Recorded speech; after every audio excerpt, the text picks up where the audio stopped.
armas, batallas y hombres que cambiaron el curso de la historia. Esto y mucho más en Velum Artis Historia Militar.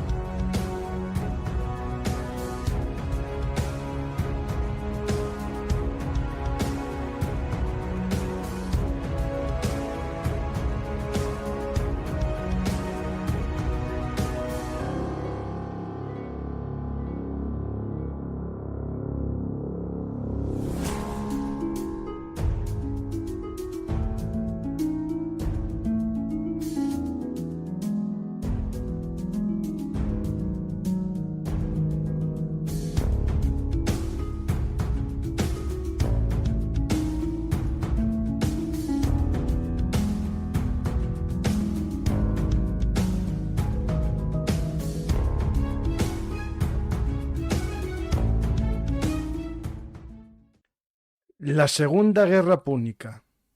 El nacimiento de Hispania. Hola amantes de la historia. Hoy viajamos a la antigua Roma para conocer la Segunda Guerra Púnica. Nos fijaremos especialmente en el teatro hispano o en el teatro ibérico, depende de vuestras filias y vuestras fobias. Vamos a hablar sobre el enfrentamiento entre Cartago y Roma por el control del mundo antiguo. Sabemos todos que hubo combates en la península itálica, pero también la península ibérica fue un escenario vital en la guerra entre los dos imperios del momento. Damos comienzo a un nuevo episodio de Roma Vincit. Soy Francisco García Campa, si no me presenté antes, y esto es Velum Artis Historia Militar. Os invito a suscribiros al canal y, sobre todo, si os gusta, a dar a me gusta y dejar un comentario. Empezamos.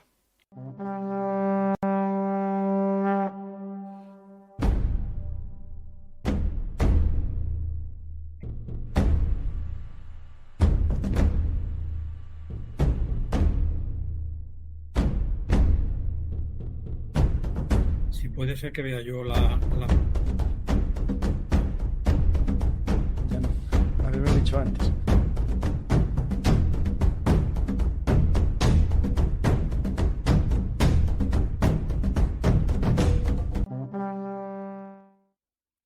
Hola, Benjamín. Me tenías que haber avisado antes del pequeño detalle ese. Pensé que las veías tú en el ordenador tuyo. No. Pues nada, no te preocupes, ya te digo yo el título justo. Vamos a hablar hoy de las guerras púnicas. Vamos a hablar de la Segunda Guerra Púnica. En el anterior programa hablamos juntos sobre la llegada o la conquista cartaginesa de la península ibérica. Y hoy vamos a hablar de cómo Roma comienza su conquista, ¿no?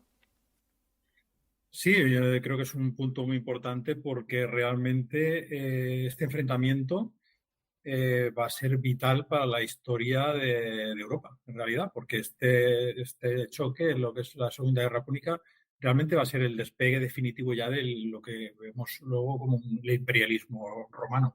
Y en buena medida, pues bueno, el casus belli, ¿no? Nunca mejor dicho, se produce aquí en la península ibérica, en concreto en Sagunto. Aunque ya hablaremos que para mí fue simplemente una excusa de ambos. Sí, sí, evidentemente en la historia estamos rodeados de casus bellis, ¿no? Que a veces son falsas banderas y otras veces ofensas demasiado exageradas, ¿no? La respuesta. Pues sí, la verdad es que es algo que se ha producido de antiguo y se sigue produciendo hoy en día exactamente igual que entonces. Como siempre se ha dicho, nada nuevo bajo el sol. Pues invito a la gente que no haya visto el primer programa, que se llama Cartago en Iberia, que vean el previo a este programa, pero podemos hacer una pequeña introducción, ¿no? De qué nos llevó aquí, pero rápidamente que la gente entienda un poco por qué estamos hablando de la Segunda Guerra Púnica y por qué se combatía en la península ibérica. Sí, todo esto, claro, tiene un comienzo mucho anterior. Estamos hablando de Cartago, el imperio cartaginés, y Cartago se fundó bueno, es una colonia fenicia que se fundó en una posición estratégica en medio del Mediterráneo, con lo cual podía controlar y hacer de nudo entre las dos partes del Mediterráneo. ¿Qué pasa? Que esto inmediatamente con el tiempo, conforme se fue expandiendo, Cartago pues llegó a enfrentar con las otras potencias mediterráneas. En un principio fue con Grecia Empezaron ya los choques ya en Cerdeña, en Sicilia, por mar, luego por tierra. Estos enfrentamientos fueron sucediéndose desde el siglo V hasta el III, con Grecia, hasta que entró el siguiente protagonista, que fue Roma. Y ahí el choque fue con Roma, que estaba en un momento de expansión muy importante.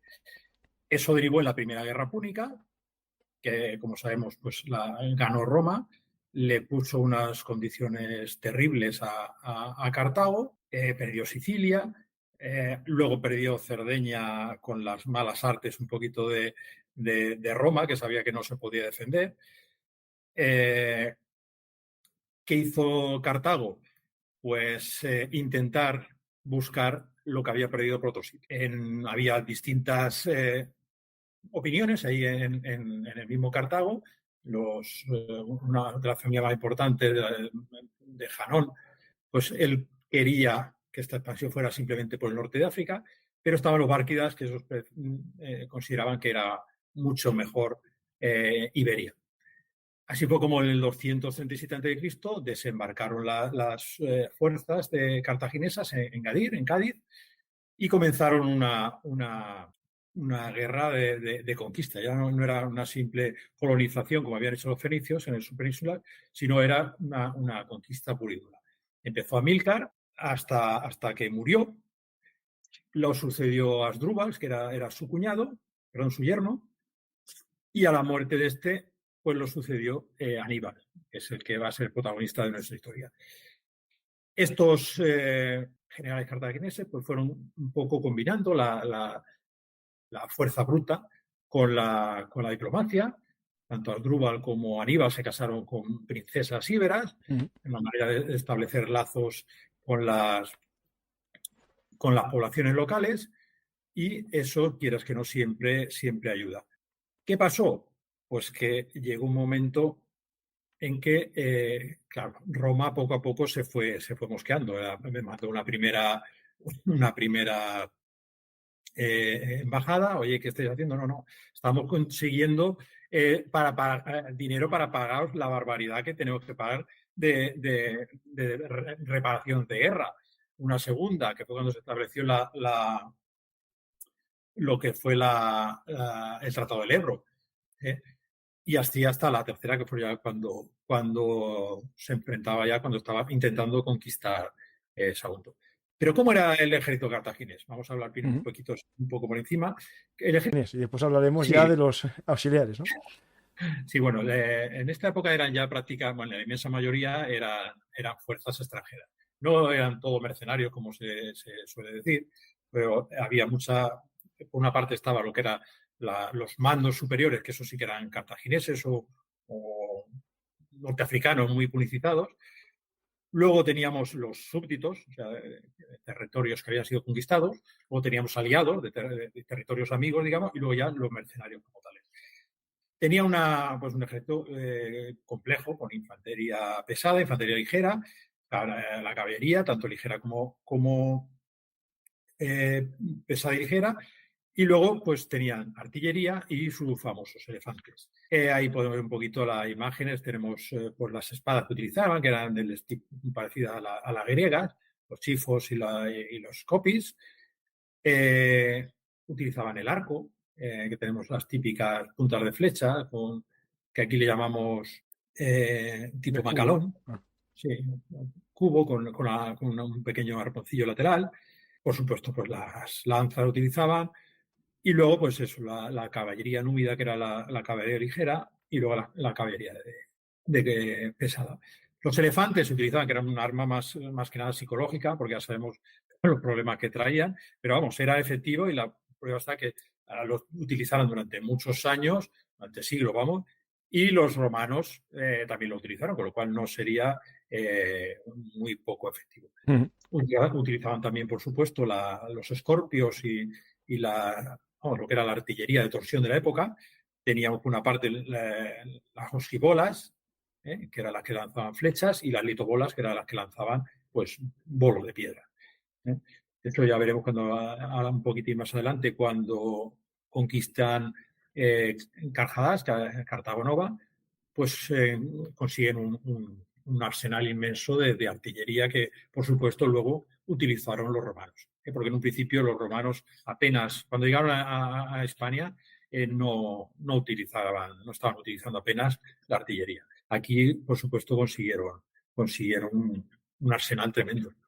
Luego tenemos el ejército romano, el ejército que en esta época era ya la legión manipular, que si nos puedes hacer tú una rápida visión de lo que era. Vale, un segundito que estoy buscando la portada del libro, ya que aprovecho que me dijo el editor hoy que había reimpreso un buen número de ejemplares, por lo tanto llegará de nuevo a las librerías Cayo Mario.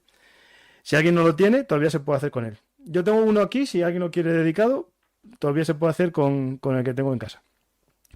Bueno, básicamente lo que nos encontramos, siguiendo un poco tu presentación, es el ejército manipular. Básicamente, el manipulo era la organización, digamos, en 2 centurias, y esa era la unidad básica, el manojo, que después se iba agrupando ya en la legión. Y sería posteriormente con Mario cuando aparece el concepto de cohorte, que serían los 3 manipulos, ¿no? O 6 centurias. ¿Cómo serían los soldados, no? Que aquí tenemos una ilustración de Angus MacBride que nos viene bien. Aquí hay una opción. Nos falta, para hacerlo real, podría ser perfectamente como estaría en mi libro. Ya si alguien se anima, pues lo tiene en mi libro. Cayo Mario, el tercer fundador de Roma. Voy a poner una ilustración de cómo se vería con esta ilustración de Ángel García Pinto, de cómo son los soldados romanos, digamos, los Astati, Astati, Princeps, Triari, y por aquí al fondo, escapando, están los Velites. Básicamente es lo que aquí Angus MacBride lo representa de la siguiente forma. El que va sin apenas armadura es claramente un Velite, y después los otros 2 tienen elementos que nos podemos ya reconocer como un princeps, un príncipe. El primero, ese cardiotórax, suele ser de esta época, en la segunda guerra púnica y la tercera incluso también, el símbolo, digamos, de los legionarios de más bajo nivel. Y gran parte de los Astati tendrían también cota de malla, y los Triari o Pilani, que sería la forma que también les llamaban, tienen, en vez de los típicos pilum o pila arrojadiza, tendrían una lanza, un asta. Aunque alguien puede confundirse, ¿no? Los Astati tendrían que tener asta, pues no, lo tienen los Triari, ¿no? Que sería la tercera línea. La idea, que se ve un poco en la representación, es que las unidades formaban en los centurias, pero en manipulos, en un triple acis, que lo vais a ver aquí en esta representación. Aquí veis un poco cómo sería ese triple acis, o quinqui, como un 5 de los dados. Y así se haría un damero que permitiría cierta flexibilidad a las tropas. Y cuando los hombres ya estaban agotados o se perdía la moral combativa, se retiraban hacia atrás, y la última unidad, que es la más pequeña en número, serían los Pilani, ¿no? Esos Triari, que harían de barrera para que los enemigos no matasen a los soldados que se retiran. Por eso su papel es fundamental, ¿no? Como guardianes, ¿no? de los más jóvenes cuando haya un repliegue o una retirada. De hecho, si el combate llegaba a ellos, es que todavía marchado muy mal para Roma. Bueno, esto es muy breve. Estamos hablando del ejército de la Segunda Guerra Púnica, que en la tercera sería la que Mario vería en su primera guerra, que fue aquí en España, en Numancia, que estuvo ahí y coincidió con los famosos númidas que tú hablabas, y daría lugar después a las famosas guerras númidas contra Yugurta, que en el fondo van armados como los que tú mostraste. Los líderes irían al modo púnico, de tipo hoplita macedonio, ¿no? Hoplita un poco mezclado, ¿no? De conceptos, y después la caballería ligera, que sería la númida, como tú muy bien representantes. Por tanto, podemos decir que Cayo Mario coincide en muchas cosas con lo que veríamos en esta Segunda Guerra Púnica. Porque la evolución militar es pequeña, es decir, al final, lo que se generalizará al final del siglo II es la cota de malla y la desaparición del cariotoras. Pues no sé si está resumido rápidamente, porque el que quiera saber más... Simplemente por poner un poquito a la gente en situación, el que no esté un poco... Sigue en tu programa mucha gente que es más aficionada a guerras más modernas, es donde a lo mejor están con esta cosa tan un poco perdido, y es mejor siempre, pues eso, situarlos un poquito. Pues nada, ahora continúo yo. Antes quería decir, antes de empezar lo que es con el proceso de la conquista, que muchas veces cuando hablamos de esto y luego cuando hablemos, básicamente nos centramos, por supuesto, pues en Aníbal, que si los Escipiones y tal, pero nos olvidamos muchas veces del personal local. Y por supuesto que la guerra los primeros que afectó fue a los indígenas de la península ibérica. No solamente, sobre todo íberos en esta fase, que fueron los que sufrieron directamente el paso de las tropas de uno y otro lado, pero luego se extendía a todas partes. Y esto afectaba de una manera brutal a todas las estructuras sociales de los indígenas, porque de una manera u otra si les obligaban, unas veces de una forma más o menos voluntaria, otras veces a la fuerza, les obligaban a tomar partido. Y el hecho de tomar partido, pues inmediatamente los convertía en enemigos de la otra parte. Eso pasaba también a nivel local. O sea, a lo mejor tus vecinos se habían puesto del lado de un bando de extranjero y tú te ponías al lado del otro, con lo cual inmediatamente te convertías en enemigo de tu vecino. Esto, claro, causó muchos problemas. Otras veces incluso se utilizó por los propios indígenas, que no fueron simplemente marionetas. Ellos también tenían su voluntad, tenían sus intereses y los utilizaban según ellos pensaban que pudiera favorecerles mejor. Y utilizaban, pues a lo mejor, ese apoyo de las fuerzas extranjeras precisamente para eso, para superar a sus vecinos con lo que pudieran tener rencillas. Esto lo vamos a ver, por ejemplo, con el caso famoso de Sagunto, que la excusa de los cartagineses para atacar Sagunto era que molestaban a sus aliados los turboletas. Sería realidad, sería falso, pero esa fue la excusa que pusieron. Y perfectamente pudiera ser algo así.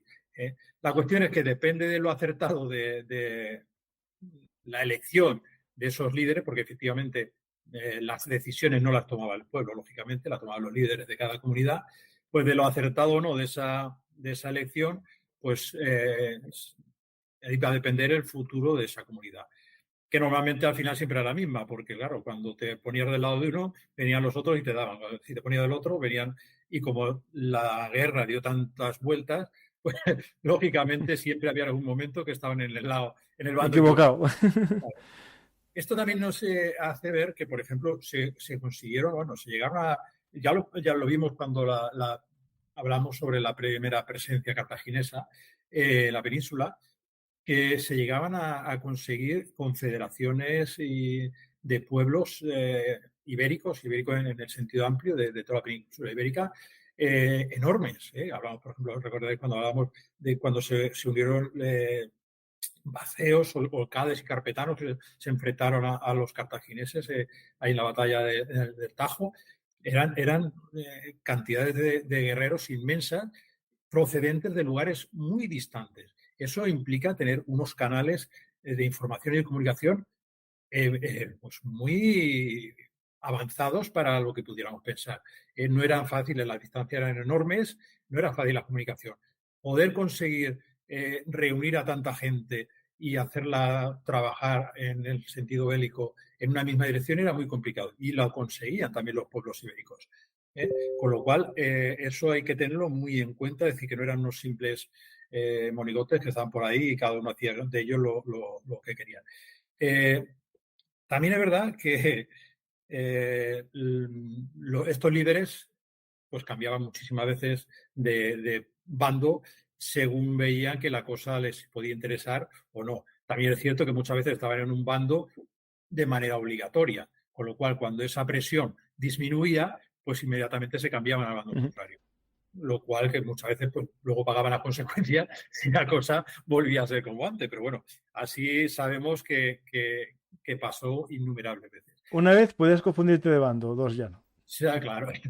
Luego fue bastante frecuente también, bueno, frecuente no, era algo que la mentalidad indígena de los pueblos hispanos, o sea, no era la mentalidad moderna, no había una fidelidad, por ejemplo, a un Estado, en el sentido de cuando hacían alguna una coalición, un tratado con algunos de estos generales, tanto romanos como cartagineses. Esos tratados eran con esa persona concreta, esa persona con nombre y apellido. Si yo hago un pacto con Aníbal, lo hago con Aníbal. No lo hago con los cartagineses. Si lo hago con Escipión, lo hago con Escipión. Y si es con uno de los hermanos o con el hijo, pero con esa persona, no con Roma.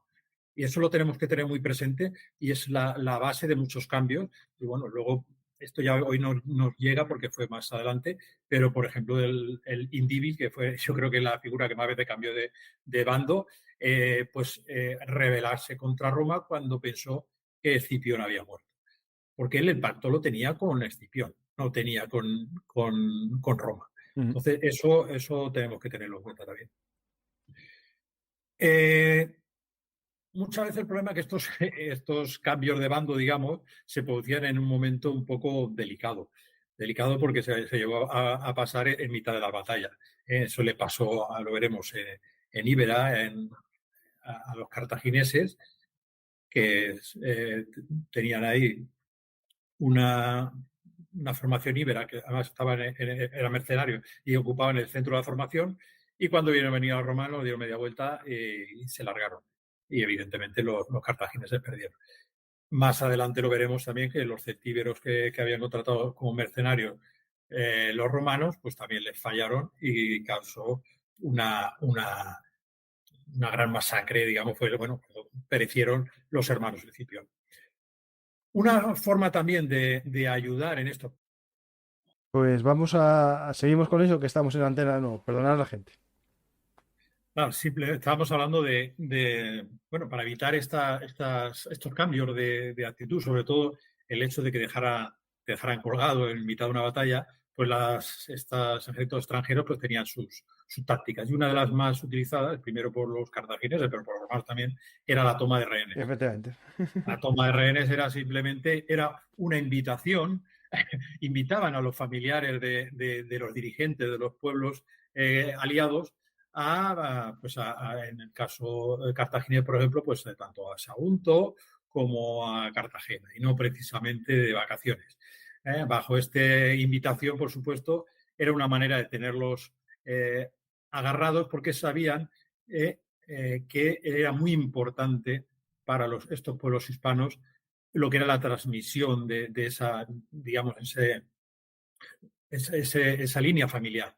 Todo por eso es curioso que muchas veces incluso preferían utilizar como rehenes a las mujeres antes que incluso, por ejemplo, al hijo varón, que Ujú. pudiéramos pensar que es más importante la línea sucesoria.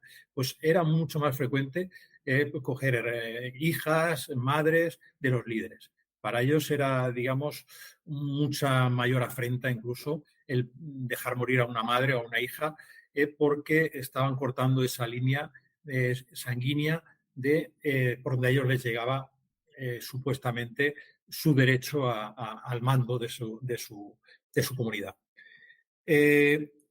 Dicho esto ya, bueno, pues volvemos ya empezamos con lo que es la conquista, decíamos, eso primero se sucedieron a Aníbal, Asdrúbal Amílcar, Asdrúbal y Aníbal. Aníbal fue el que desencadenó finalmente el conflicto con Roma. Hay que decir aquí que, vamos, yo estoy convencido de que este choque al final era inevitable. Es como los inmortales solo puede quedar uno. Ujú. Ahí había dos imperios expandiéndose y no había sitio para los dos. Dos gallos en el mismo gallinero era imposible. Surgió el casus belli que hablábamos de Sagunto, pero si no hubiera sido este, podría haber sido cualquier otro. La cuestión es que Roma no movió un dedo, bueno, por mucho que mandó sus emisarios y demás para que levantaran el asedio de Sagunto, no se hizo en ningún momento. A los saguntinos pidieron y de todas maneras posibles que les ayudaran, nada, no les ayudaron, y Roma solamente movió un dedo cuando ya el daño estaba hecho.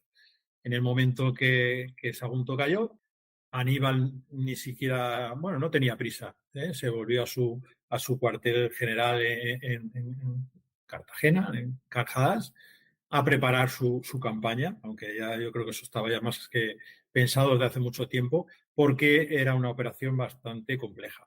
Mandó incluso a sus aliados hispanos de vacaciones a su casa, porque esto fue a final durante el invierno, el 2000, el 218, 19-18, y los emplazó para que volvieran a la primavera.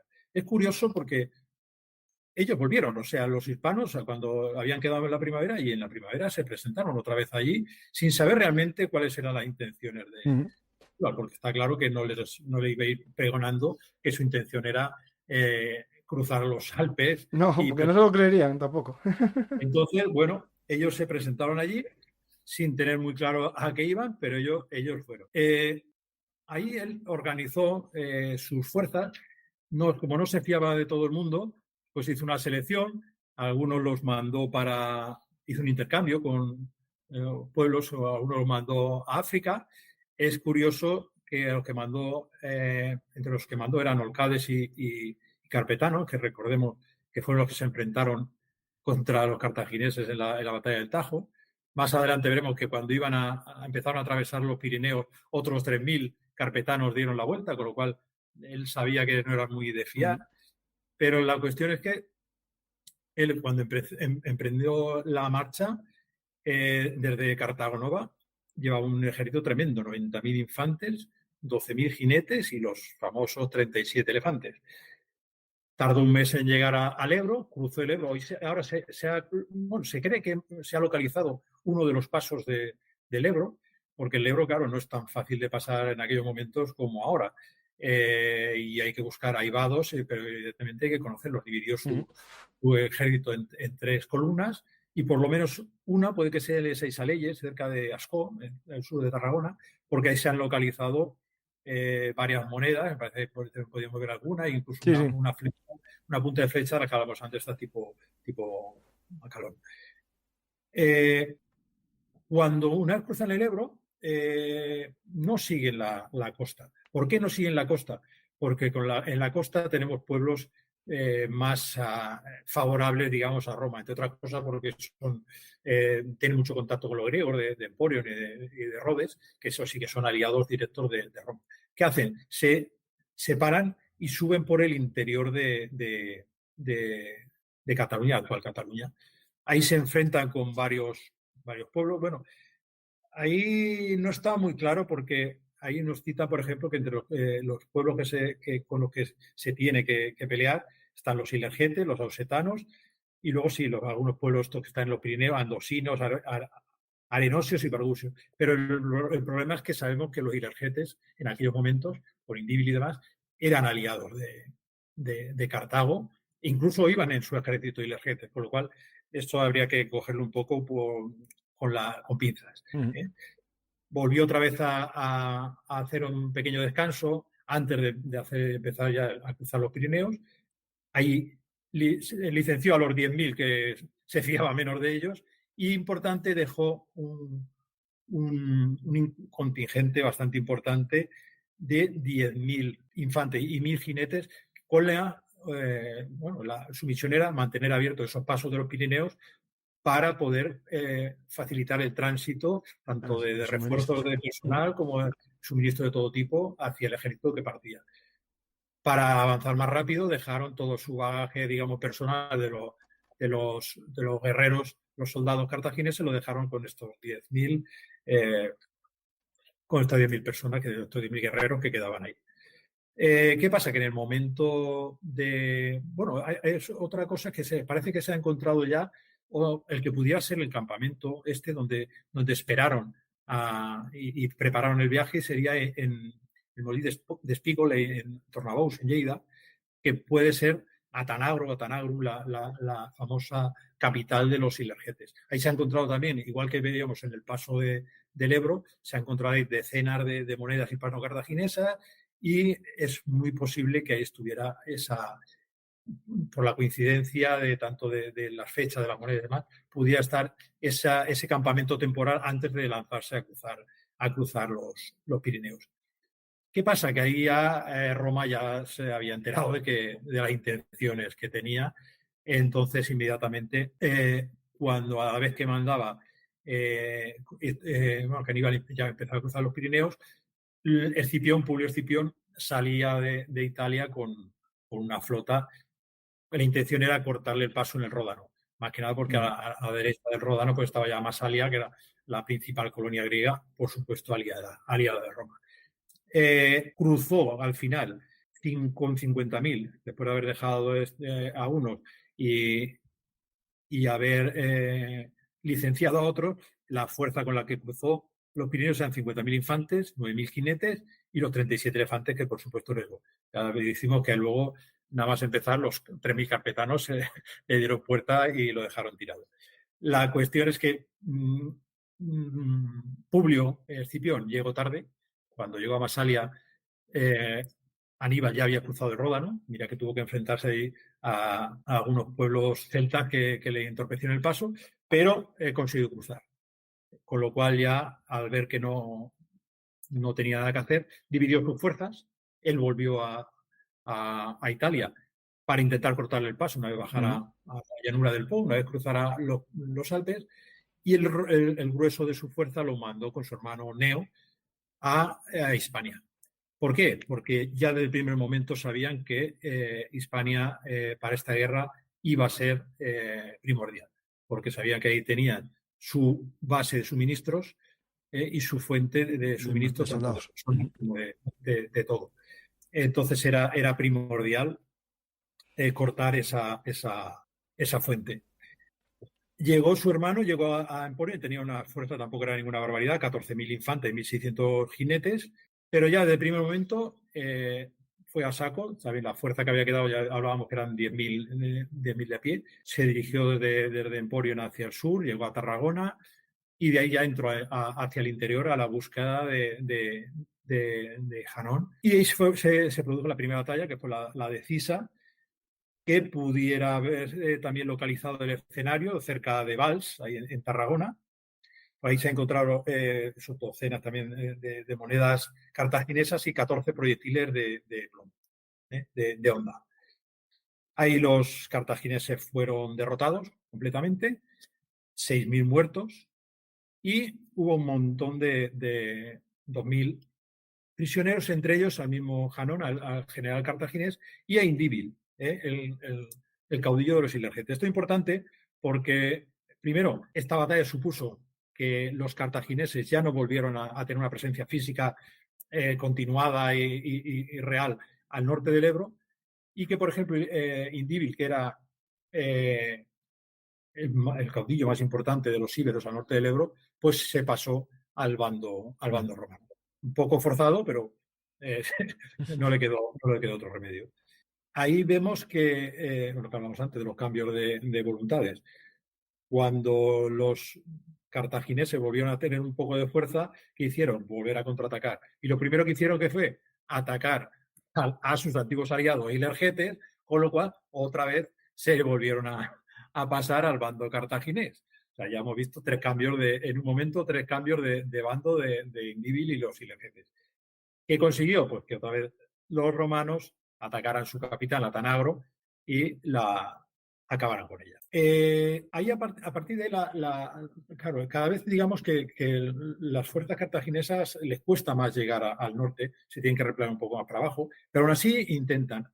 Y hay un intento de destruir la flota romana, porque igual que los romanos sabían que Hispania era una fuente inagotable de guerreros y de vituallas, pues Cartago sabía que el enlace de las fuerzas romanas con Italia era la flota. Entonces lo que hizo fue enviar una flota muy importante, 55 naves de guerra entre trirremes y quinquerremes, sabemos que entonces, en esa época, los ejércitos solían avanzar cuando iban combinados de tierra y por mar, pues los barcos muy cerca de Sí, sí. costa, las tropas de tierra muy cerca de costa, y por la noche los barcos los fondeaban en la arena y digamos que vivaqueaban todos juntos. Aquí Escipión los sabía que venían y fue en su búsqueda. En vez de esperar que lo vinieran a por él, él directamente se lanzó al ataque. Llevaba 30 y tantos barcos. En un principio sabemos que ha venido con 55, no sabemos dónde fueron los que le faltan, pero posiblemente pues, en alguna racia o algo se los destruyeran también los cartagineses. El caso es que se apoyó de embarcaciones civiles que les proporcionaron los griegos de Masalia.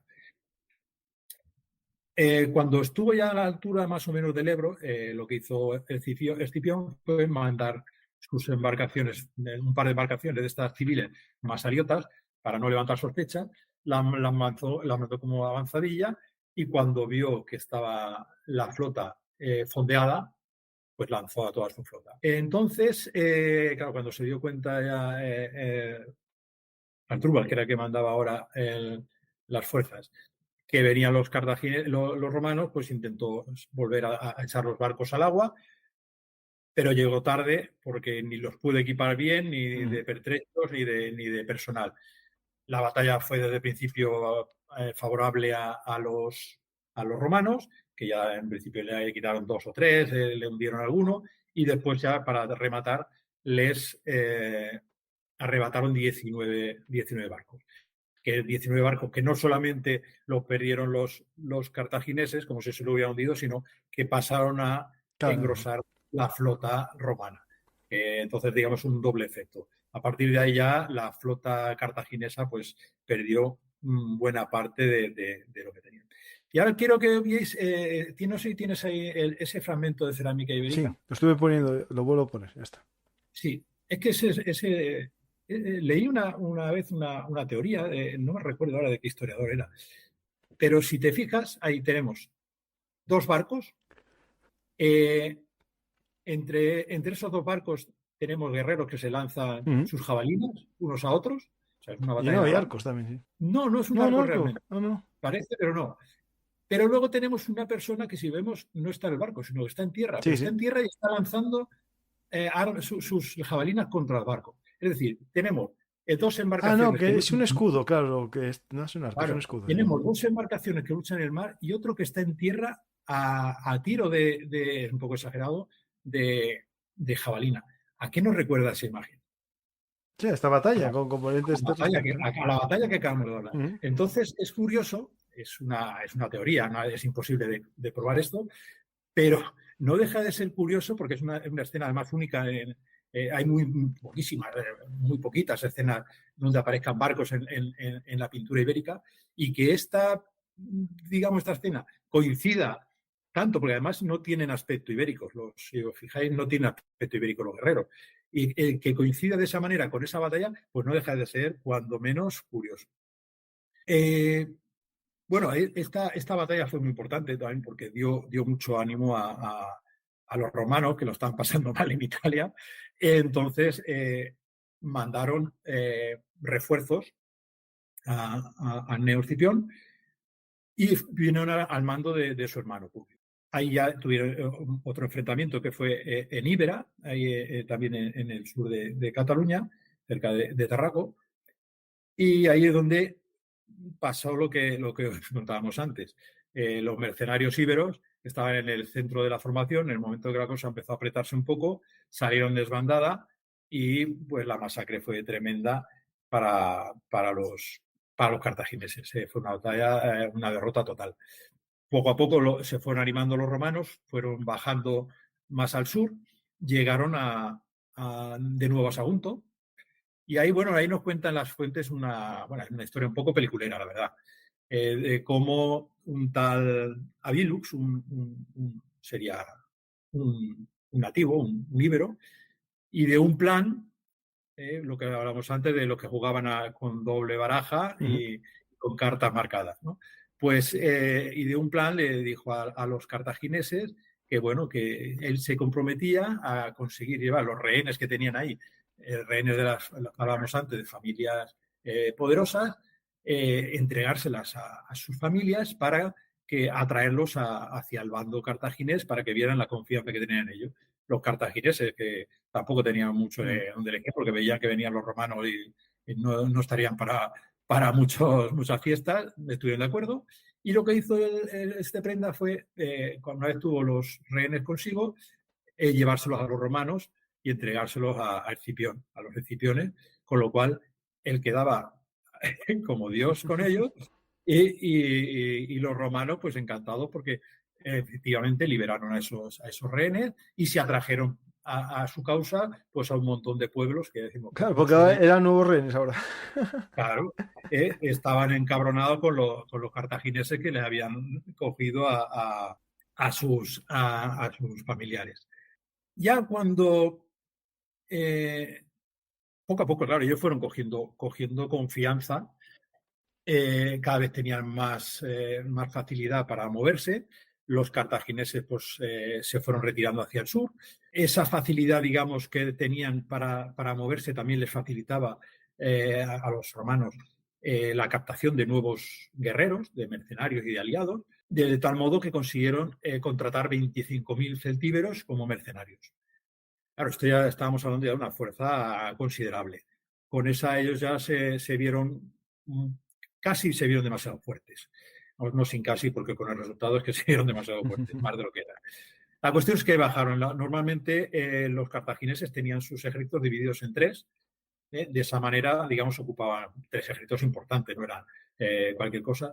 De esa forma, pues ocupaban una parte importante del territorio. Si hubiera sido una gran fuerza, pero toda condensada, pues habría sido, pues eso, donde estuvieran, sí que lo tendrían bajo control, pero sería una zona muy limitada.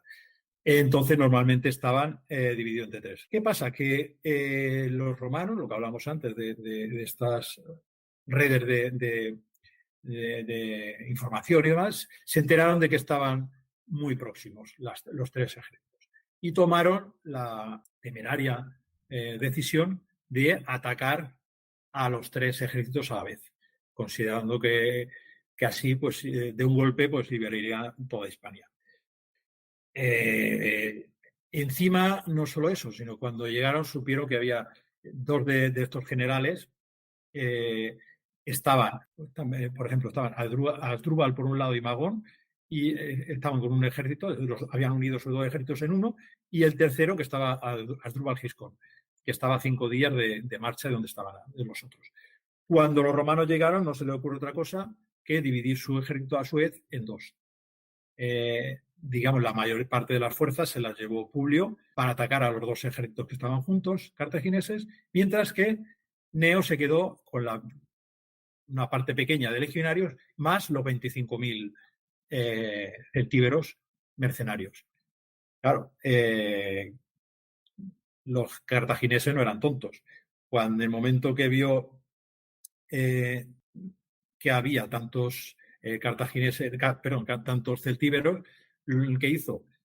Mandó uno de sus propios mercenarios también hispanos y compró la voluntad de los celtíberos. De tal modo que los 25.000 celtíberos de la noche a la mañana se largaron. Se largaron con la excusa de que se había estallado una guerra en su tierra y que lo reclamaban y que no podían quedarse. Sí. Con lo cual... Cláusula 25 del contrato. Claro, sí, sí. No, aparte, no, como tampoco realmente... no, para ellos no sería tampoco tan vergonzoso porque no llegaron a pelear contra su anterior contratador. Simplemente pues se dieron el tiro y ya está. No...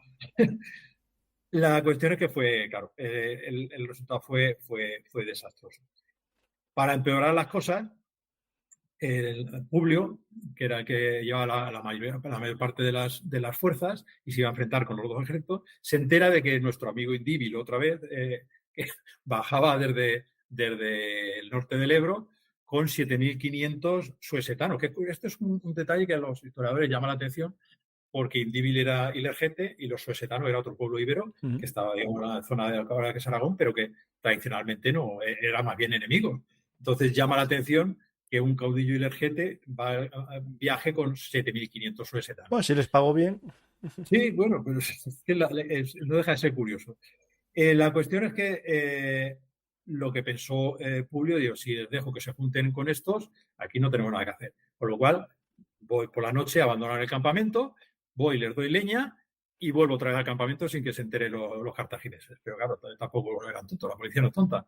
En el momento que salieron de noche, dejó parte de su fuerza la dejó allí en el campamento. Pero los cartagineses se dieron cuenta. Mandaron a sus fuerzas detrás y, claro, no, en un principio iba bien la cosa. Llegaron al ejército de Indíbil. Eran superiores, con lo cual no habían tenido unas mayores dificultades para derrotarlo, pero claro, cuando estaban ya, pues aparecieron por ahí los jinetes númidas, les atacaron por un costado, ya la cosa se equilibró y cuando ya estaba mal del todo, se terminó de fastidiar cuando llegó el grueso del ejército cartaginés. Aquellos fue un desastre, el mismo Publio Escipión le metieron una jabalina en el costado y murió allí. En el momento que murió el general, pues los legionarios, cada uno por donde pudo. Volvieron ya cuando terminaron con los romanos, volvieron los cartagineses donde estaba el pobre Neo, que se había quedado más solo que la una, solo con 10.000 hombres, cuando lo habían abandonado sus mercenarios. Vieron la cosa que no tenían nada que hacer y hicieron lo mismo que había hecho su hermano. Por la noche abandonaron el campamento, dejaron encendidas ahí antorchas y tal para simular que seguían allí, pero claro, por la mañana los romanos lo descubrieron, como el caso anterior, exactamente igual. Enviaron a sus fuerzas a los númidas, que era lo más rápido, y claro, en el momento que empezaron a acosarlos y demás, pues ya ralentizaron la marcha hasta que fueron alcanzados por los ejércitos. Hicieron lo que pudieron, encontraron ahí, se echaba la noche, subieron a un cerro, pero no pudieron hacer su típico bayum, no pudieron excavar su pozo, ni poner estacas porque era cerro rocoso, así que amontonaron como pudieron las sillas de montar, todos los bártulos que llevaban, pero claro, evidentemente eso no sirvió de nada y los cartagineses lo masacraron, incluido al mismo Neo que bueno, uno dicen que murió allí en el mismo sitio y otro dicen que bueno, que se subió a una torre y ahí le prendieron. El caso es que los ejércitos romanos fueron barridos prácticamente de la faz de la tierra. Los poquitos romanos que escaparon pues subieron poco a poco, llegaron al norte como pudieron, al norte del Ebro, y ahí esperaron mejores tiempos. Esto duró un par de años, que hasta que pudieron ellos un poco levantar cabeza, y es cuando entra en acción pues nuestro amigo Publio Escipión, hijo del anterior Publio Escipión, y pues, que sería luego conocido como el africano. Antes puse la estatua de Publio Escipión. Ahí está. Pues Publio llega en el 210 a.C. con 10.000 infantes, 30 jinetes y 30 quinquerremes. Él desembarca, como siempre solían hacer, en Emporion y de ahí baja hasta Tarraco. Ahí empezó a recopilar información, a buscar aliados, y para la primavera ya tenía un ejército total de 25.000 infantes, o sea, había conseguido otros 15.000. Parte de ellos serían los restos del ejército que había sobrevivido a su padre y a su tío, y los puso en marcha hacia el sur. ¿Cuál era el plan secreto? Pues lo que menos esperaban los cartagineses, directamente ir al corazón, a su capital, a Carjadas. Ahí las fuentes, bueno, son un poco... Es evidente porque dicen que salió de Tarraco y en 6 días se plantó en Cartagena. ¿No? Hay más de 500 kilómetros. Hay unos que hicieron una marcha, que lo probaron, me parece. Pero es imposible, hay que recordar, y eso tengo el programa que hice de logística de las legiones romanas, que una cosa es lo que marche un legionario en solitario y otra lo que hace una legión, porque se produce el efecto carretera. Cuando unos salen y llegan a su objetivo, puede que los otros todavía no hayan salido del campamento. Se Oye, es que reduce mucho el tiempo. estamos hablando que tendrían que caminar más de 80 kilómetros con todo su impedimento y demás. Es imposible. O sea, es imposible materialmente caminar más de 80 kilómetros. Yo he estado haciendo un poco de camino de Santiago y, joder, más de 30 kilómetros y no soy legionario, está claro, pero más de 30 kilómetros ya picaba ya. Entonces, Claro, un día sí, es lo que hicieron por ejemplo, la Legión hizo una carrera de 70 y pico. Bueno, se puede un día, pero no todos. claro, estamos hablando de Claro, 6 días. claro. Entonces, así que ahora lo que suponen que realmente no salieron de Tarraco, sino que saldrían de Sagunto. Aún así, estamos hablando que tendrían que hacer 45 kilómetros al día, que no está, pero nada, nada mal. ¿eh?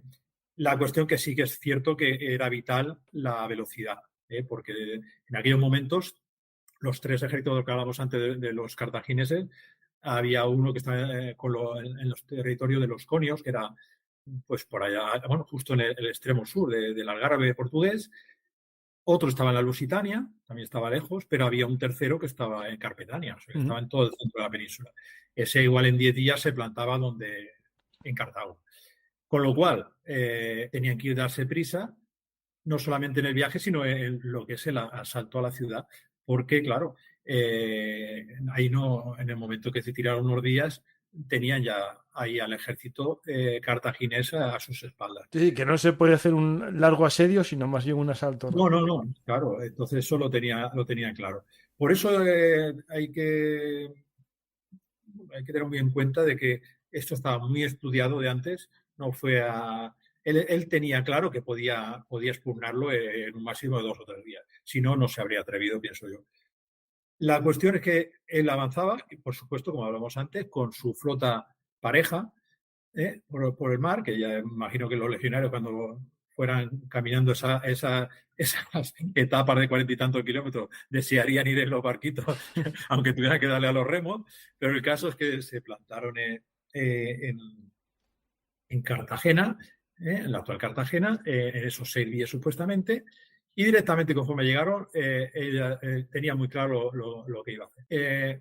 Tan claro que las fortificaciones que hicieron, los fosos y demás, bueno, ahí primero un poquito cómo era Cartago. Cartago Nova. Yo estuve ahora hace un par de semanas. Ahora, bueno, ahí ves muchos mapas, pero claro, ya no queda nada de lo que era la forma original. Está en el fondo de una bahía, pero es que encima el fondo de esa bahía es una península. Era en aquel momento. Entonces, por un lateral, más de la mitad de esa superficie de la península da al mar, a esa bahía, y la parte norte daba a una laguna, una especie de albufera, poco profunda. Entonces estaba protegida por todas partes, menos un pequeño istmo que me parece que tenía sobre 400 metros de anchura, poquito, que era la única entrada desde tierra. Luego tenía al sur un puerto, pero la única entrada que tenía de tierra era ese istmo al norte. Entonces, cuando llega Escipión, lo que hace es plantar su campamento en el istmo, cortándolo completamente, y excava sus fosos, pero los excava y su fortificación la pone a sus espaldas. O sea, él sabía que el peligro no le podía venir de dentro, con lo cual, lo que hablábamos antes, él sabía muy bien qué fuerzas había dentro. Él tenía sus contactos y tenía sus informadores. El peligro lo podía llegar con los refuerzos exteriores y por eso se cubrió las espaldas. Y a la vez, la flota del Helio, pues directamente entró en la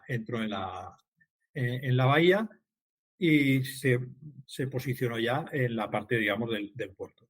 Directamente por la mañana ya empezó la fiesta.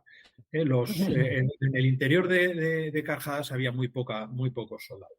Estaban tan convencidos de que aquello era inexpugnable que solamente había 1000 guerreros cartagineses y tenían, pues, para armamento y demás, para dotar a otras 2000 personas. ¿Qué pasa? Que esas 2000 personas, por supuesto, las tendría que sacar pues de entre las personas los civiles. O pescadores de la ciudad. Por lo cual tampoco eran fuerzas muy poderosas. Como efectivamente vio que el ejército romano se plantaba en el istmo, él concentró allí esos 2.000 milicianos realmente, porque milicianos, no está muy claro por qué hizo esa táctica, porque los 1.000 guerreros reales, digamos que los concentró en la Acrópolis del interior de Cartago Nova, y dejó a los 2.000 milicianos para proteger realmente la entrada a la ciudad. Yo no sé si es que les daba igual que se los cargaran, y lo que querían era proteger lo que era la Acrópolis, pero la verdad es que era una jugada un tanto delicada. Empezaron a bombardear desde el mar, los barcos de la flota, recordemos que llevaban su artillería. Los cartagineses respondían, por supuesto, desde los cerros hay 4 cerros en el interior de Cartago Nova. Ahí comenzó el intercambio de disparos, y al momento lo que hizo directamente Publio fue mandar a un montón de guerreros suyos, de soldados, con escalas para intentar asaltar los muros. A esos los escoltaban otros 2.000 legionarios para protegerlos. Lo que no se esperaban ellos es que los defensores, en vez de quedarse en la muralla esperando, y lo que hicieron fue una salida. Abrieron las puertas y salieron en tropel a por ellos. Claro, ya ahí los vieron venir los romanos, ellos estaban asentados en sus posiciones, los cartageneros sería, ya no cartagineses. Entonces, cartageneros. Son de ciudad ya, cartageneros. Pues se tuvieron que pegar una carrerita de 350 metros, que no es que fuera mucho, pero vamos, ahí habría algunos que no estarían muy acostumbrados y ya irían ya un poco desfondados. La cuestión es que, aunque en un principio, bueno, pues no dejan de ser 2.000 tíos armados, y como tampoco se podían desplegar las fuerzas romanas en línea, porque había solo 400 metros, pues tampoco tenían mucho frente de batalla. Pero claro, cuando llegaron un rato, pues, ahí la disciplina y el saber estar de los profesionales, pues ganaba. Se tuvieron que dar la vuelta, y ahí murieron un montón de los defensores de la ciudad, porque claro, muchos es que se amontonaron una montonera como la de los Sanfermines al entrar en la Plaza de Toros, y los romanos detrás pinchando. Tanto que estuvieron a punto de colarse en la ciudad. Por los pelos no pudieron cerrar las puertas seguro que se quedaría algún cartaginés fuera también, pero bueno, a punto estuvieron de quedarse fuera los asaltantes, los defensores. Colocaron sus escalas los romanos, intentaron subir. Sí que es verdad que por visto las murallas de Cartago Nova eran bastante poderosas, sobre todo en esa parte, con lo cual no hubo manera. Pues tenían que poner las escalas muy verticales, con lo cual era muy fácil con un palo, con una horquilla, empujar un poco. Claro, y cuanto más en ángulo esté la escalera, más difícil es tirarla para atrás. Claro, y también como eran tan altas, pues en el momento que subían más de la cuenta, pues las mismas escalas se partían y ya está.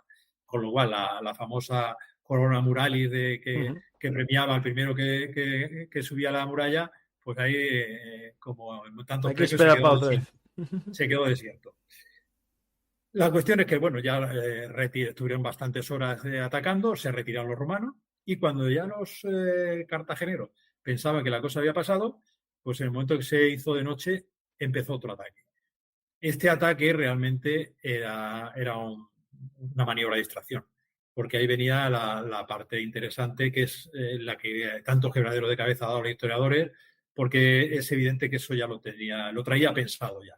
Él le había dicho ya a sus generales y demás que en un sueño se le había aparecido Poseidón, y que le había dicho, claro, te recordemos que Poseidón, el rey del mar, dios del mar, que le había dicho que en el momento oportuno él se manifestaría de una manera que no quedara lugar a dudas de su poder. ¿Y qué hizo Escipión? Pues mientras estaban atacando el istmo, mandó a 500 de sus guerreros a atravesar la laguna esta, que realmente, Dios, una marjal. Ya bajaría el nivel un poco ya. Sí. Ahí, según dicen los historiadores romanos, pues eso que bajó que la marea y tal, pero claro, estamos hablando que las mareas en el Mediterráneo, lo normal es que no más de 20 centímetros no se muevan, y como mucho, 30 y tantos, 40 centímetros como mucho, con lo cual no era una gran... Pero sí que es cierto que si si es un estero, lo que es una marjal, que de poco a profundidad, pues 20 o 30 centímetros más o Claro, se menos sí. nota, sí, sí, sí. ¿Qué pasa? Que él traía informadores que eran pescadores, que eran de Tarraco, pero que habían estado faenando ahí y conocían esa laguna perfectamente. Con lo cual es muy posible que ellos conocieran zonas que se pudieran vadear a poco que el nivel estuviera un poco bajo. Incluso es posible que ese poquito que bajara permitiera que pegados a la muralla, al pie de la muralla, que siempre es más complicado que la muralla se penetre en el mar, porque si no la construcción sería más complicada, Sí, pues hubiese que un pequeño pegado, camino, sí. claro, hubiera ahí un pequeñito y pudieran pasar por ahí. El caso es que consiguieron subir a la muralla, que estaba desprotegida totalmente, porque claro, ellos se esperaban se esperaban, no, estaban atacando por lo que es la entrada principal, y ahí barrieron a los que se iban presentando por el adarve, la iban barriendo hasta que llegaron a la puerta, abrieron la puerta y aquella se convirtió en una masacre total. ¿eh? Ahí mataron a quien quisieron hasta que dieron la orden de parar la matanza y empezar el saqueo. Ahí, bueno, un saqueo, ya sabes tú que los romanos eran muy organizados, o sea, ahí no Sí, sí. era cada uno de tal, Aquí se ahí reparte bien, ¿eh? todos recogían y colocaban y luego se repartía. En este caso, la verdad es que Las manos sí puedes coger la que quieres. ¿eh? Las manos puedes coger las que quieres. Ah, vale. Bueno, en este caso sí que hubo también la corona mural y hubo ahí eso estuvo curioso porque hubo ahí un poco de rifirrafe, porque había dos que decían que eran ellos los primeros que Claro, habían claro. subido. Uno era de los que habían subido desde el estero, desde la laguna, y otro curiosamente, era de marina, con lo cual eso nos da a entender que también consiguieron, de los que estaban atacando de los barcos, consiguieron llegar a poner alguna escala y llegar a la muralla. La cuestión es que como la cosa empezó no se ponían de acuerdo y todos tenían testigos que decían que eran los primeros, para no encabronar al personal, digo, vale, una corona para cada uno Claro, hombre, y una de cada muro, ya está. todos amigos, ya está. La cuestión, cuando lo que es el botín que consiguieron aquí fue tremendo, fue tremendo. No sé si lo que son las fuentes dice la verdad. Fueron 276 páteras, las páteras son pues, como platos de oro, de casi medio kilo cada uno, 6 toneladas de plata acuñada y en lingotes, y muchísimas piezas de vajilla de plata. Estamos hablando de una zona argentífera tremenda. Y aparte de eso, ahí tenían las reservas de grano para el ejército, con lo cual había toneladas y toneladas de trigo y de cebada. Y aparte, 63 barcos mercantes, nada menos, con su cargamento que estaban atracados en el puerto. Si eso era poco, lo que hablábamos antes. Una artillería, 120 oxibolas grandes y 201 pequeñas. Las oxibolas eran las piezas de artillería que lanzaban flechas. Y luego 23 litobolas grandes y 52 pequeñas, las que lanzaban Sí, claro, sí, es metal. Claro. Claro. Entonces, a partir de ahí, los romanos tuvieron un parque de artillería que hasta ese momento, pues la verdad es que no, ni lo soñaban. Ahí, aparte de toda esta parte, digamos, material, los bienes materiales, se encontraron con otro tesoro también que no era nada desdeñable, que eran 10.000 prisioneros. 10.000 prisioneros también tenían su valor. ¿Qué hicieron? Digamos, a los mandamases los mandaron para Roma, con la noticia de que habían tomado Cartago Nova, presentaron que menos a sus dirigentes. Luego tenía a los ciudadanos, los dejaron en libertad. Pues, pensaron que a lo mejor era mejor tenerlos como amigos o no sabrían qué hacer con ellos. Comerciantes, bueno, los artesanos y demás, que serían seguramente esclavos ya, los dejaron como esclavos públicos. Y luego los esclavos normales, los que estaban en condiciones, pues los pusieron a remero, como remero de la flota. Con lo cual consiguieron no solamente unos pertrechos tremendos, sino también más personal para su flota. Pero había también otra parte del tesoro, que eran los rehenes. En este caso había 300 rehenes. Estos sí que eran de las familias más principales de toda la península ibérica, y por eso estaban en la capital. Entre ellas, por ejemplo, estaba la madre de Maldonio, el colega de Indíbil, que se fue la que se erigió en portavoz del resto de rehenes y que le dio, bueno, pues todas las perrerías que le habían hecho los cartagineses. Inmediatamente el Escipión lo que hizo fue liberar a los niños, les dio con regalo a los niños armas, joyas y demás, para que se lo pudieran llevar con sus padres, y al resto les ofreció que se podían ir, digamos, como muestra de amistad del pueblo romano. Evidentemente, eso era un trueque, decir, tú te vas, pero sabes que a partir de ahora tú me debes una. Sí, sí. El caso más claro fue el de una chica, porque la verdad es que por lo visto era bastante mujeriego el Escipión.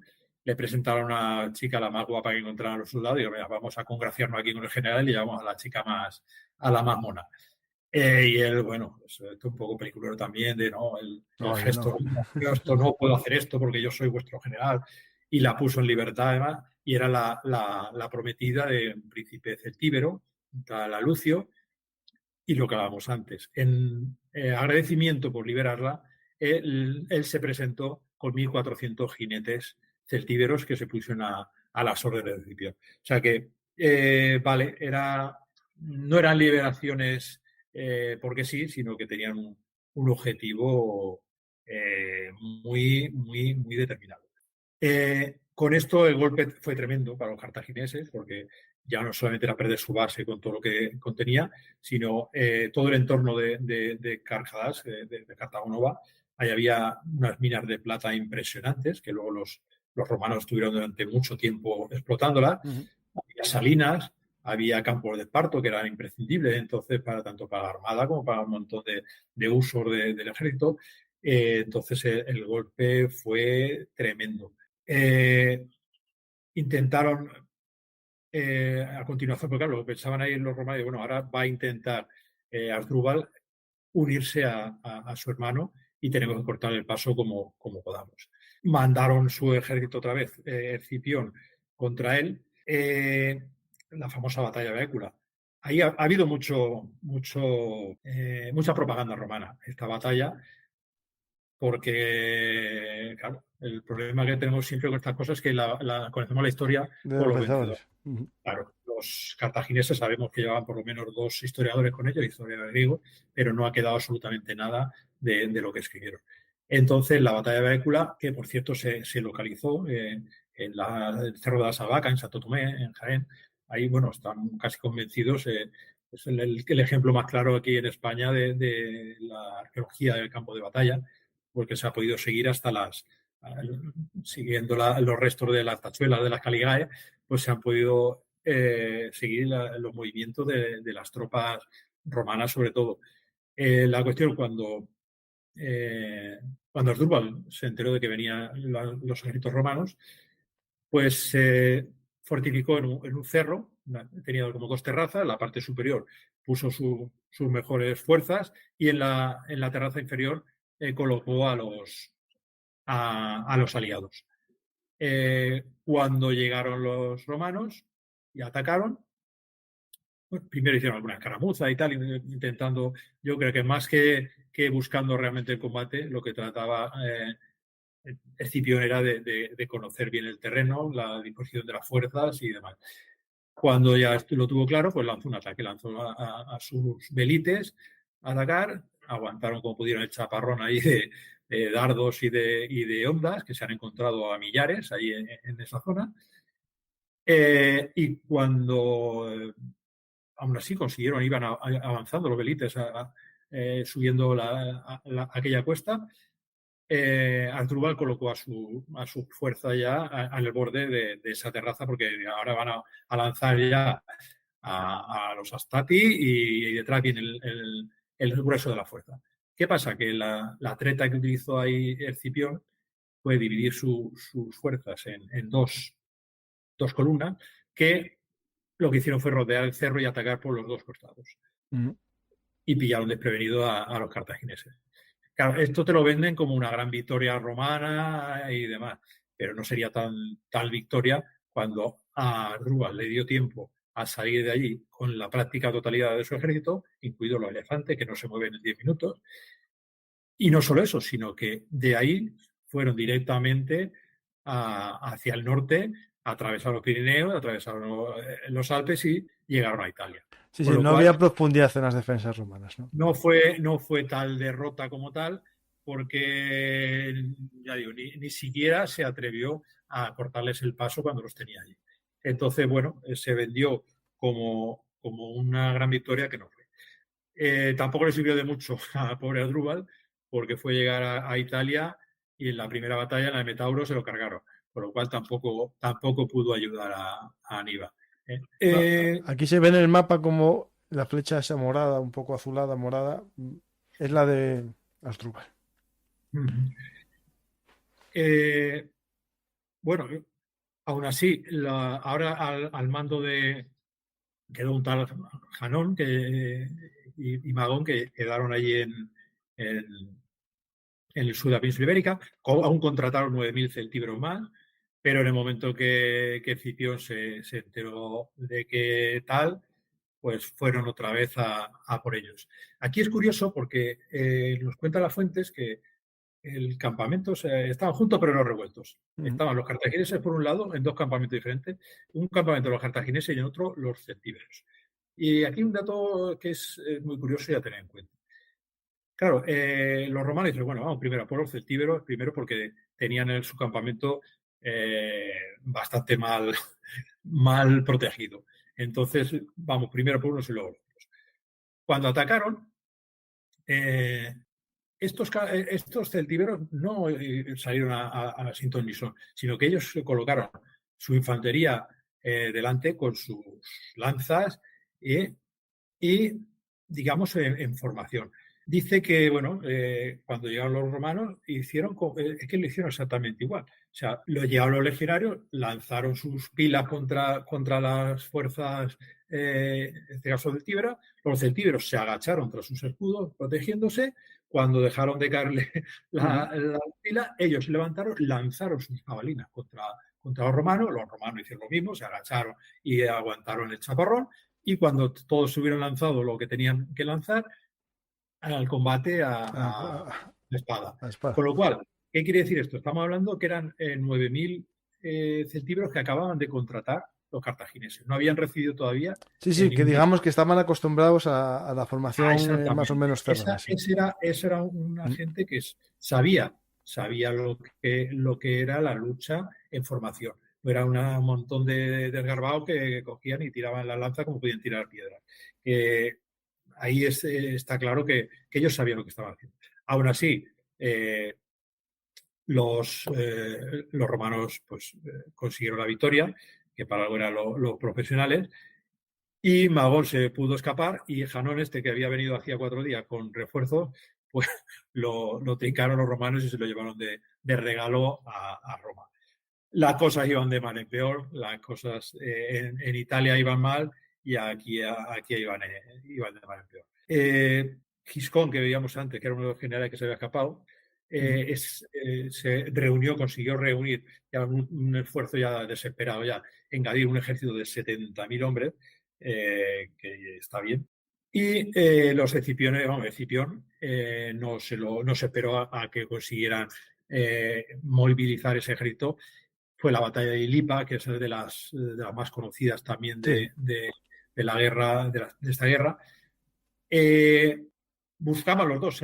Ahí estaba claro que esta era la batalla final. Los cartagineses no tenían ya más cartuchos que gastar. Los romanos sabían que si acababan con ellos, Aníbal lo tenía totalmente, muy difícil, ya definitivamente perdido en Italia porque no tendría posibilidad de recibir refuerzo por ningún sitio. Así es que ahí se lo jugaban el todo por el todo. Ahí Escipión estuvo muy, muy fino también, como solía ser él. Puso a los íberos en el centro de la línea. Esto desconcertó un poco a los cartagineses, que normalmente como los aliados y demás se solían poner en las alas, pero aquí ocuparon el centro de la formación. Y no solo eso, sino que una vez fueron avanzando, hubo varios cambios en la formación de las tropas romanas. Igual hacían en columnas, se abrían, volvían a cerrar, con lo cual consiguieron envolver a las fuerzas cartaginesas. Ahí fue una masacre total.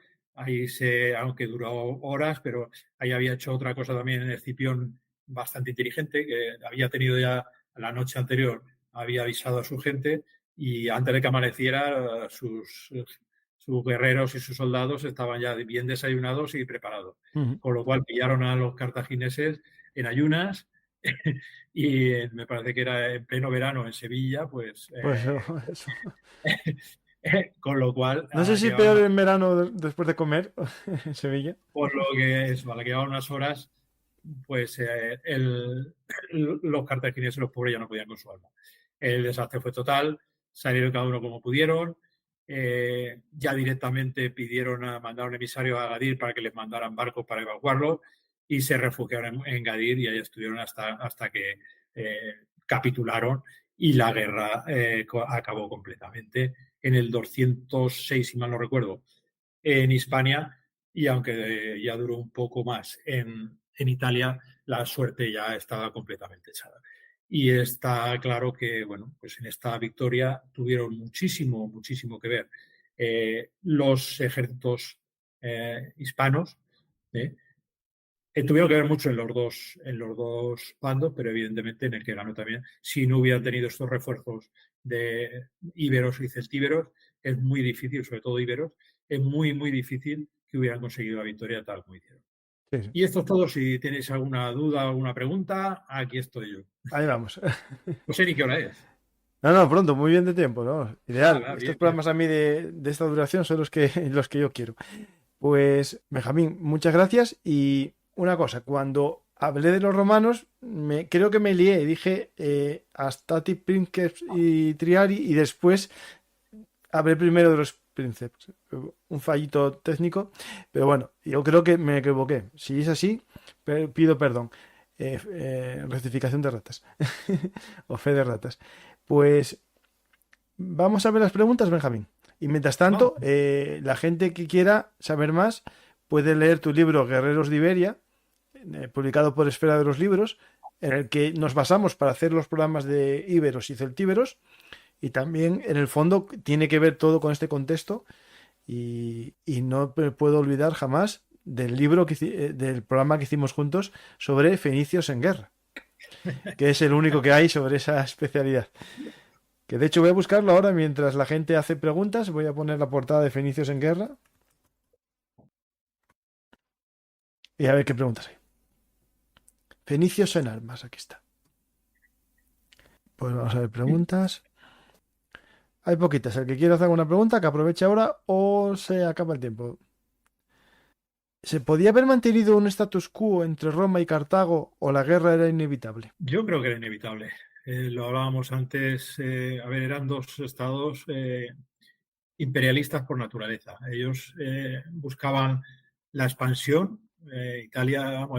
Roma empezó en Italia, pero continuó con Sicilia, Cerdeña. Y el problema es que a lo mejor si Cartago se hubiera quedado en África, es posible que la cosa no hubiera ido más. Pero en el momento que pusieron en pie Hispania, ya la cosa era complicada. Sí, sí. Entonces yo pienso que era inevitable y no solo inevitable, sino que era buscada por los dos. De hecho, coincido contigo casi al 100%, sin duda ninguna. Y de hecho, los dos únicos imperios que podían vivir juntos y en el mismo momento y tiempo eran el Imperio Romano y el Imperio Chino, porque estaban a miles de kilómetros uno de otro. Y de hecho, tengo un programa que se llama Dos Imperios, el Águila y el Dragón, las relaciones entre China y Roma, que en el fondo los dos, bueno, tenían una relación de respeto mutuo, de ser los dos grandes imperios, pero porque estaban alejados unos del otro mucho. Si no, hubiesen acabado una guerra seguro entre ellos. Sí, pero ahí estaba un poco complicado. Sí, sí, sí. Estaba, bueno, Eso sí que habría sido una guerra mundial. sería para hacer un what if de estos. ¿No hubiese sido mejor pasar por la costa? Porque con el ejército tan grande que llevaba y viendo las pérdidas que tuvo en los Alpes, mejor perderlos en combate. Dice la opción de Aníbal, en vez de ir por los Alpes, atravesar Marsella. Ahí el problema es que en aquel momento Cartago apenas tenía, la flota la había perdido casi toda en la Primera Guerra Púnica.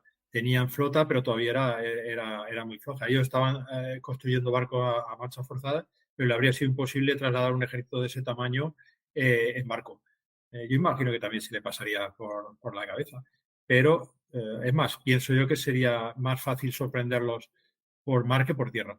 El Ujú. problema es que también es verdad que entonces la mayoría de estos barcos tenían que ir, como hablábamos antes, eran barcos de cabotaje que por la noche tenían que ir a tierra, con lo cual también era un poco complicado. Sí. ¿Qué tácticas tenían los cartagineses con sus elefantes de guerra? Bueno, el elefante de guerra siempre lo utilizaban, digamos, como ariete, ¿no? Era una manera de intentar descomponer las líneas enemigas. O en el caso de cuando iban contra gente como cuando utilizaban Numancia y demás, gente que no había visto uno con elefante, pues imaginaos lo que sería para ellos. Incluso cuando se acercaban a las murallas, la gente huía despavorida, pues no sabía qué era aquello. Entonces era más el efecto psicológico realmente que el efecto práctico real, porque todos sabemos que no era tan difícil hacerles perder los papeles, nunca mejor dicho, y los problemas que daba cuando se enfurecían y se volvían contra los suyos. Pero lo cierto es que si los cartagineses lo estuvieron utilizando durante mucho tiempo, los romanos lo sufrieron y luego los romanos lo utilizaron. O sea que yo estoy seguro de que los beneficios eran muy superiores a los posibles problemas que pudieran dar. Ah, esto, sí, sí. Sí, sí. No, Benjamín, que en este aspecto, bueno, tengo el programa de las guerras pírricas, en el que Pirro usaba, bueno, el elefante de guerra, y yo creo que aquí había que diferenciar como dos tipos de elefante, ¿no? Es decir, está el elefante asiático, que era muy grande, y es el que tiene la típica cesta, castillete arriba, donde va un arquero o un jabalinero, que lo tenía también los cartagineses, pero los cartagineses tenían también un elefante que era el propio de ellos, que era más pequeñito y era muy habitual no montarlo en castillete, sino a horcadillas, como si fuese un caballo. Iba el jinete, o sea, el guía, Nahut, algo así, delante de las orejas y detrás un guerrero como montado a caballo, porque eran mucho más pequeñitos que el elefante asiático. Era un elefante montaña, se llamaba. Y esos, bueno, era como un poco especie, bueno, sí, de ariete, pero sobre todo lo que se aprovechaba mucho era que era más alto para lanzar jabalinas también. Sí, vamos, Pero bueno, yo el sobre ariete, todo sí, no, no, el ariete era la función ideal, pero Sobre todo el efecto psicológico, más que sí, sí, otra sí. cosa, verte venir un bicho de esos. Aunque es verdad, está utilizado el elefante del Atlas, que era bastante más pequeño que el asiático y el africano, normal, el africano de la sabana. Este elefante, por pequeño que fuera, Ah, pues claro, más que tres caballos, era seguro. como unos cuantos caballos juntos. Sí, Entonces, claro, lo llevara únicamente su guía o lo llevara acompañado de un guerrero detrás lanzando jabalina o flechas, la verdad es que el efecto cuando te lo viera venir era complicado mantener sí, la posición. Aparte que te podía pasar perfectamente por encima. sí, O sí, sí. sea, un caballo ya te puede pasar por encima, pues un bicho de estos mucho más, porque además estaban entrenados para eso. De hecho, lo que hacían los romanos al final era como su disposición manipular era más flexible, abrían corredores, abrían un espacio, pasaba el elefante y ya cuando estaba pasando le atacaban, incluso con hachas le cortaban las piernas, bueno, le intentaban hacer todas las pérdidas posibles para que se enfadase también y se diese la vuelta. De hecho, el jinete, el guía, tenía un clavo también, una especie de punta grande con un martillo para que en caso de que se desmadrase, matarlo, ¿no? Es decir, porque podía darse la vuelta y ir a por sus propios soldados. O sea que era un arma, bueno, con efectos colaterales. Sí, sí, no, pero bueno, lo que hablamos, si lo utilizaban tanto tiempo y los romanos No, lo no, no tengo copiaban, dudas, no tengo dudas. No, no. las ventajas eran Sí, sí, sí. superiores a los inconvenientes. Sí, sí. ¿Cuánto solía durar una batalla de este estilo? Es decir, entiendo que no hay una duración estándar, pero yo pienso que desde mi desconocimiento que podría ser unas cuantas horas largas muy agónicas. Sí, sí, ahí tenemos, en estos casos, por ejemplo, que hemos hablado ahora de la batalla de Ilipa, duró muchas horas. Por eso hay los mismos, no aguantaban los cartagineses, claro, estaban los pobres ya esmayaicos, Mm. andaluces. Y, por ejemplo, en la batalla esta, el asalto a Cartago Nova, estuvieron prácticamente durante buena parte del día. Imagino que no sería un asalto continuo, sino que lanzarían oleada tras oleada, pero podían durar muchas horas. Las batallas podían durar muchas horas. Ahí tengo yo un podcast de hace mucho tiempo que lo hice con Ángel Portillo, explicando un poco cómo eran las tácticas de guerra romanas. Y la idea, aunque se luchase 2 horas, había una cosa que era como el ímpetus, ¿no? Es decir, se luchaba, se retiraba, se volvía a cargar, no estaban 2 horas y pico luchando porque no hay nadie que soporte eso. Es verdad que necesitaban retirarse un poco para hacer cambio de líneas. Los romanos llegaron a hacer cambio de línea casi en combate, es decir, lo que le permitía estar más tiempo luchando, pero aunque una batalla durase 3 horas no indicaba que estuviesen combatiendo 3 horas sin parar. Se podía Bueno, ir hacia atrás, contraatacar, es decir, salvo cuando ya estaba la melee, claro, que ahí ya no. eso no había Dios que lo aguantara y tuviera que estar todo el día peleando No, no, no, no. continuamente. Pero vamos, que la batalla en sí podía durar perfectamente todo el día. Sí, sí, sí, sí. Bueno, ya no hay más preguntas, voy a ver si hay alguna más por ahí perdida en la parte de diálogo. ¿Fue buena idea el ataque de Aníbal a Italia? ¿O en su opinión debería haberse tomado otra estrategia? A ver, él fue al corazón. También es verdad, a ver, como poder podía haber hecho algo más, a lo mejor más normal, entre comillas, haber intentado atacar Italia aunque fuera, pero a través de Sicilia, por ejemplo. Pero a lo mejor era eso lo que esperaba Roma. Entonces, lo que no se esperaría en ningún momento, es que intentaran invadir Italia desde el norte, porque la verdad es que atravesar los Alpes, para ellos aquello era la mejor muralla que podía tener Roma. Mm.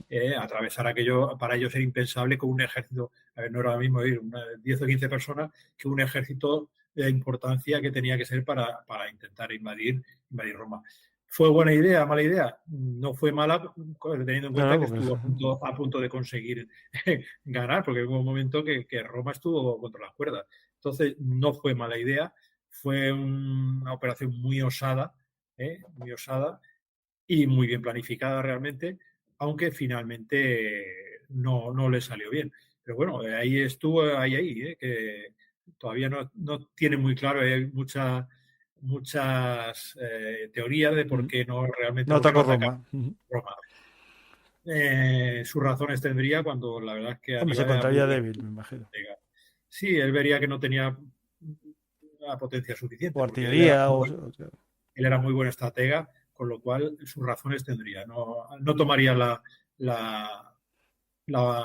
esa decisión a la ligera. Bueno, los romanos llegaron a estar tan desesperados que hicieron sacrificios de personas, algo que no habían hecho durante siglos. Es decir, estuvieron muy, muy temerosos de que fuese un éxito las acciones de Aníbal.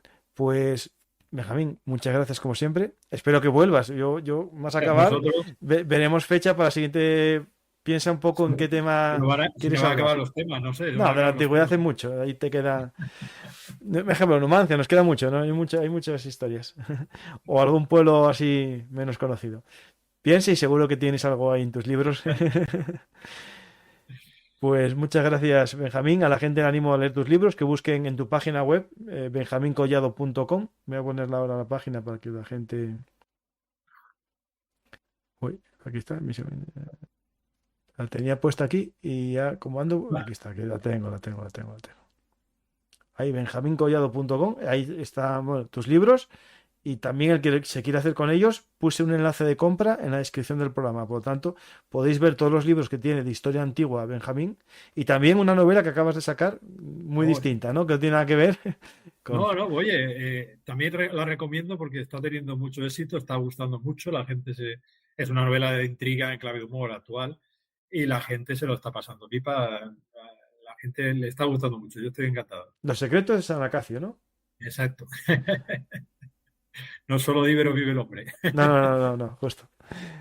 Pues muchas gracias, Benjamín, por todo lo que haces por divulgar la historia. Al final, eh, nosotros, los que queremos aprender, necesitamos de los que quieren divulgar y en tu caso que lo haces por pasión, no es digamos, Sí. tienes tu profesión y esto es como lo mío, un hobby, o bueno, un hobby, bueno, si nos da un dinerito escribir un libro, pues bien, pero lo hacemos por pasión, por la historia, por el conocimiento y también un poco por la pasión de la historia, en este caso de España, ¿no? Aunque sea la España antigua, ¿no? Íbera o hispana. Y tú eres más de Iberia, yo soy más de Hispania. Bueno, tendremos que convivir. No hay problema ninguno. ¿Qué debemos a los Muchas romanos, gracias, no? muchas gracias a ti por invitarme. La verdad es que es un placer siempre. Y ya sabes que estoy dispuesto. Aunque se me acaben los temas, ya veremos a ver por Nada, dónde si no, salimos. eso es hablar, volvemos a hablar, ampliamos temas, no pasa nada. Pues muchas gracias, Benjamín. Ahí tenéis, Guerreros de Iberia, y ya que hoy hablé con HRM y me dice que acaba de imprimir más, el que no tenga Cayo Mario, ¿a qué espera?